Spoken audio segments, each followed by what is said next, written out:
Jadi kepada guru-guru yang bersama-sama dalam program kita pada hari ini, saya nak terangkan ya macam mana ejaan yang tepat pada perkataan asal bahasa Arab ya, apabila ianya menerima imbuhan, sama ada imbuhan itu imbuhan awalan dengan imbuhan akhiran, yang kita nak tahu adakah ianya berlaku perubahan ya.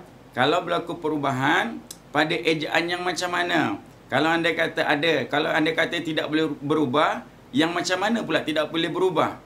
Saya buatkan sedikit kesimpulan bahawa dalam perkataan yang dikatakan perkataan asal bahasa Arab, apabila menerima imbuhan awalan dengan akhiran, maknanya berapitan, ianya akan merubah ejaan tersebut yang asasnya contoh seperti wakaf ataupun yatim. Ini adalah kata dasar.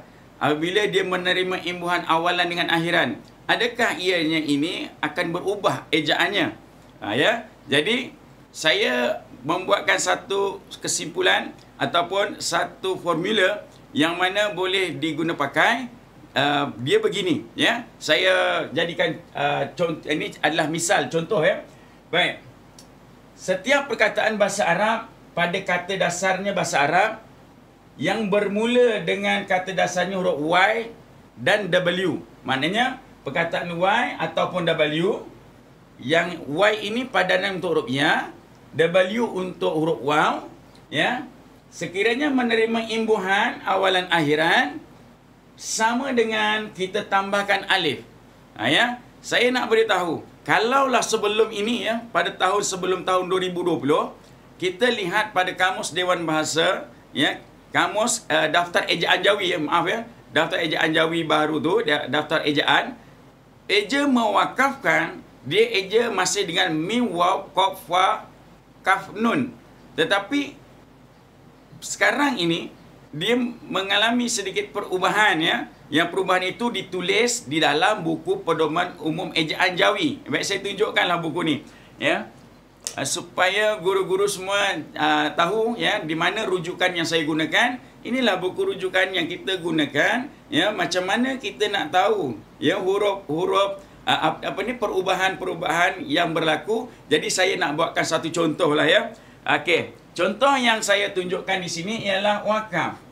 Wakaf ini pada asasnya kalau ditulis di eja dengan tulisan Jawi, dia boleh bunyi. Tetapi bunyinya sahaja belum lagi mencapai tahap yang dikehendaki. Kerana dalam Jawi Baharu, dia hendaklah menulis dengan tulisan Jawi, dibaca ianya bunyi dan tepat pada ejaannya. Jadi macam mana kita nak dapatkan ketepatan ejaan tersebut? Kita ada dia punya keyword dia, kata kunci dia. Jadi begini. Contoh saya menggunakan, contoh ialah perkataan waqaf. Waqaf ini ialah waqaf, waqafa. Bila kita nak jawikan,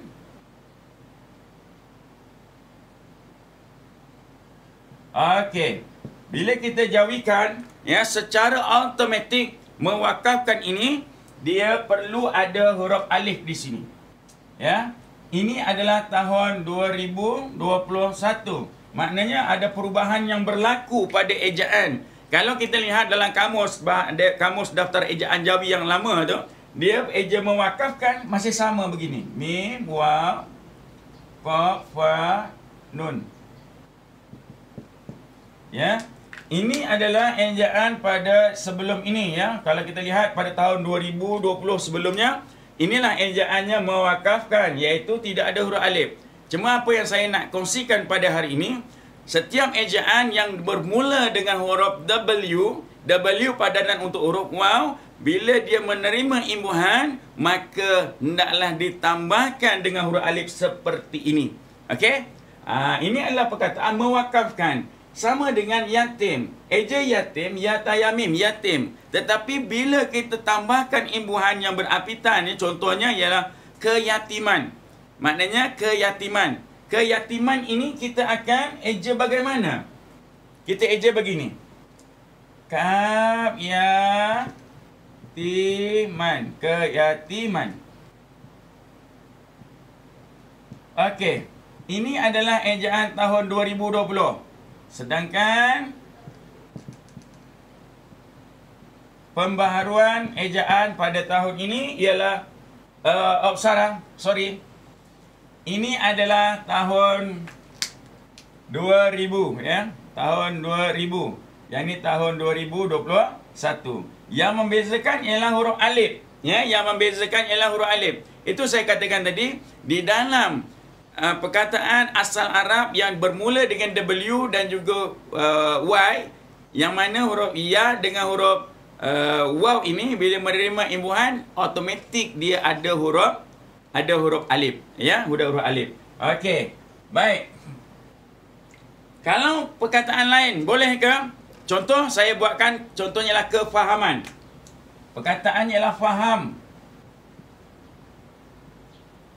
Ejaan faham ialah fahamim.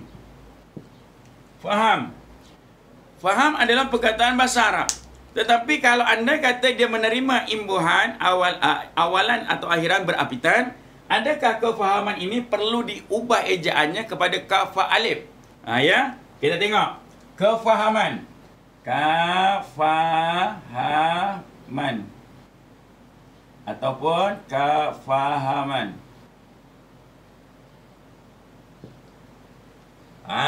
Mana agaknya yang betul? Adakah yang atas ataupun yang bawah? Jawapan yang betul adalah yang bawah. Yang atas ini salah. Kenapa dia salah? Ya, kefahaman. Sedangkan faham itu bahasa Arab. Tetapi bila dia menerima imbuhan, dia tidak boleh ada alif. Senang saja. Kita kembali kepada asal, iaitu apa? Kita kembali. Asal kefahaman, ya. Faham itu kata dasarnya ialah faham ialah F. F untuk fa. Fa, ya. Jadi huruf fa ini, dia ini sebenarnya tidak termasuk. Tidak termasuk dalam perubahan-perubahan yang berlaku.